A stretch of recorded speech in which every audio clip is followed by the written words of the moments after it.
welcome back. Our next guest took the digital plunge, shooting her shot at finding love on dating apps. But as an anthropologist who studies sexuality, what would she learn about swiping right for romance online? Please welcome to The Social, author of Sticky, Sexy, and Sad Swipe Culture and the Darker Side of Dating Apps, Treena Orchard. I'm very excited to have this conversation because we are both single girls, so we talk about dating apps all the time. So let's dive into it. All right, so dating apps are usually marketed as an easy and fast way to meet people, which has also been gamified in our culture. So do you see that as a problem? Absolutely. I'd like to say at first that they're not really fast or easy. They're a lot of work. And when we think about something as a game, it kind of implies that it's not real.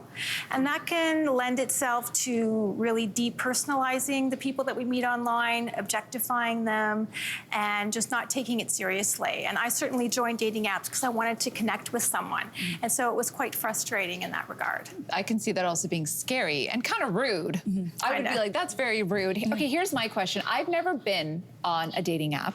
However, I am curious to know what you do online in your everyday, like social media, all of that. Because right now I'm looking at all the TikToks of, have you seen the TikTok where it's like, I'm looking for a guy in finance. Yes. Finance. Yes. So if I'm looking at those and say I was supposed to go, I end up going on an app, am I going to get all the fellas working in finance? Like, will that algorithm actually affect the actual app? Is that a problem for you?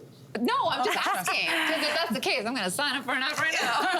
The algorithm absolutely impacts the dating outcome, just like any other social media platform, right? The algorithm sifts the content, delivers content at certain points in time.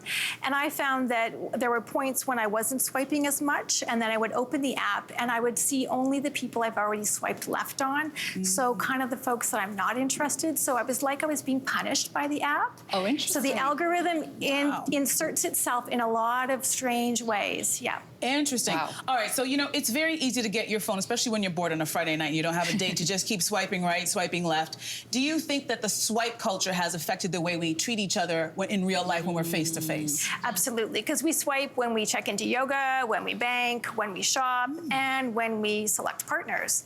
And so it can kind of reduce us to objects, like I mentioned before. But one of the things that I noticed early on, I went to a coffee shop after I'd been swiping really hard, and I looked at the very hard, and I was trying. Like a hard swipe, girl. I did not think I've never thought I would hear that in a sentence. A hard swipe. Real hard. And so I was at the coffee shop, and I was looking at the barista and thinking, what's your deal breaker question? What would you like to be, how would it be to kiss you? I was looking at him as though he was actually a dating app profile, but he was really in real person.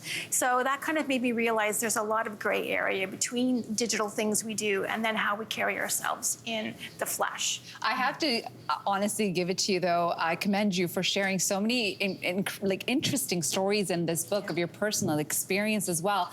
But I want to also talk about one app in particular that you do talk about in this book, and it's Bumble. And they really came under scrutiny after their anti-celibacy campaign, saying like, oh, we were just trying to have fun with this. The ad has obviously been taken down. But these apps, do these companies actually know what people want? They do if they would listen, because we write books about it. We do podcasts about it.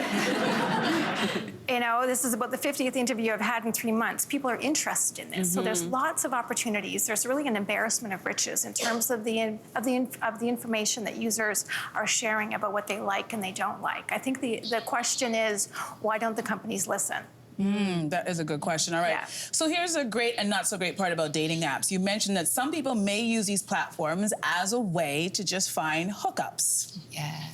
So how are these dating apps impacting sex and feminism? That's a really good question. And I think, feminism is about a lot of different things, but in general, it's about thinking about ways to make the world a little safer and more interesting for women as well as other people. And apps can help us do that, but they can also complicate it because there's a lot of misogyny, there's a lot of sexualization.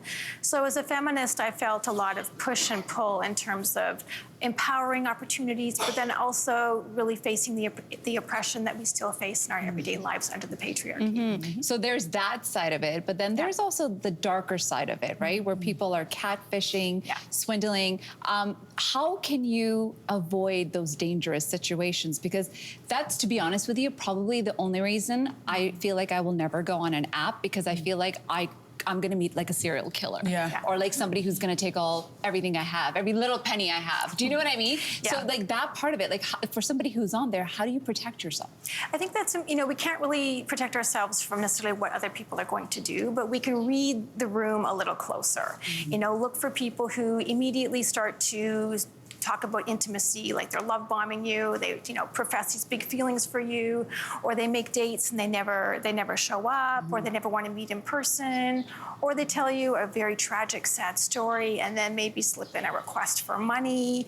Or also, I think one of the most important things is to trust your intuition. Never show up? Like people actually never show up? Oh, yes, my ego could not handle being on an You've app. never been ghosted before? No. Oh, girl. Because I was also mostly married like my whole life almost, and then Don't worry, I'll fill you in about it. It's very special. Yeah, it's fun. All right, so do you think that the advancement of AI is going to impact online dating? Yeah, absolutely. But I think the interesting thing about AI and dating apps is that if the dating apps were working, why would we need AI? Because AI is marketed as fast and effective. Well, so are dating apps fast and effective, but obviously they're not if we're bringing in AI. I think AI can do a lot of really interesting things, but I know for myself, I've dated people outside my box and, tried something new, and I don't know if AI would be able to pick up on that and sort of take that leap with me in terms of picking different people. At this point, I'm ready to date an AI person. I'm not gonna lie. But I really quickly, since you started this actual project, have you seen a shift though? Have you seen a little bit of a shift in terms of people actually finding real love? Like, are apps, can they be hopeful to people? Yeah, I think that's how I conclude the book. If you're going to swipe. But just think about it a little bit differently. I've certainly met a number of people who I've had long-term relationships with, so it's absolutely possible. And the point of the book, again, was just to sort of like let us think more closely about this everyday technology that sometimes we take for granted. Oh, Treena, thank you so much for this conversation. So needed, because we're always talking about dating and everybody. Sticky, sexy, and the sad swipe culture and the darker side of dating apps is out now. And guess what, studio audience? You're all going home with your very own copy.